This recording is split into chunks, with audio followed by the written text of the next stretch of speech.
बेटा अपनी power use कर और मुझे बता तेरी बहन ने लास्ट क्या खरीदा।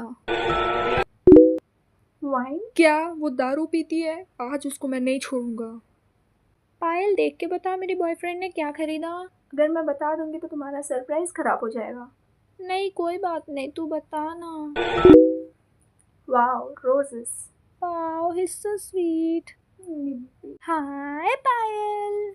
तुम यहाँ क्या कर रहे हो? तुम तो कभी मुझसे बात भी नहीं करते। मेरी बर्थडे है तो मुझे बताओ कि मेरे पापा ने क्या खरीदा। क्या श्योर। जरूर कुछ महंगा ही होगा।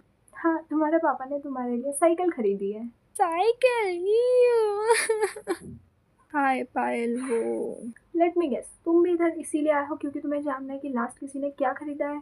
एक्चुअली कल रात मेरे मम्मी पापा की लड़ाई हो गई तो मैंने तब से उनको नहीं देखा। तो क्या तुम देखकर बता सकती? चाकू और रस्सी?